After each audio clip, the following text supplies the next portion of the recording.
Good evening. Tonight, going to give you just a little bit of a comparison of the local union between yesterday and today. I was recently given a photograph of a picture of myself, my treasurer, Al Sanchez, and Matthew Trujillo in a vehicle, and obviously we were either traveling to a hotel or traveling back to the airport. Now, it's been alleged that I've misused funds, taking limousines here and there with union money. But I'm very proud of that photograph for the simple reason that that was part of the QWL nationwide program that the mail handlers and the U.S. Postal Service participated in.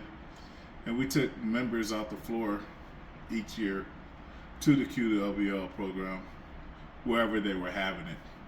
We had it at various locations around the United States. What I do want to talk about specifically is our treasurer, Al Sanchez, who was, I guess you could say, he was a person that helped build this local union. He was treasurer for multiple administrations. And when they say that I misused funds, they're also saying that Al Sanchez misused funds. But they're not going that deep. It's just trying to put a negative twist on me. But Al was a very outstanding character. He did his job well. He and I happened to start on the same day, Tour 1, in March of 1981. He did a lot of things for the local, and I was very happy to work with him, as likewise he was happy to work with me. And Al is no longer with us.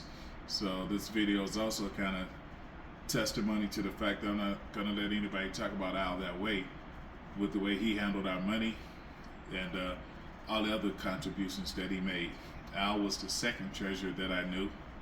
The first one was Santiago Sandy Stevens, who was before Al in a few earlier administrations, and after Al, there was Carol Levitt. So those things I want to bring out to the membership in an introspective way. The other thing is the comparison to today with your local treasurer being paying an enormous sum of money, 150,000 plus. Your local president who gets paid every month, files grievances, cash in on the grievances. He also signs the check that enabled the treasurer to make $150,000, because it's a two-party system of checks and balances in the local union, as I spoke about in an earlier video. So those things I wanted to bring out to the membership. The local is drastically different now than it was before. And, QWL conventions, we've always took 3 people when it was convention time every 4 years off the floor, had an election. The membership voted who they wanted to go to the convention. We took them. What we did at that time was, if the people wanted to go to the convention, we would pay their airfare and their hotel fees, and they would use 40 hours of annual, whatever was necessary in order to do that. And that was a great way for us to have the membership involved in union activities outside of Albuquerque. Today, you don't have that. You have one person going to the convention, the local president. They say that it's a cost prohibitive thing, but you can't really buy that, because it can't be cost prohibitive when you got one person that's collecting $150,000 worth of cash from a local union. So, you got people in there now that's just all about them, all about cashing in. And it's really a sad thing, because, honesty is a big part of what you do, and working for the membership. Not letting these guys cash in every month, filing grievances in situations where they're benefit with the money.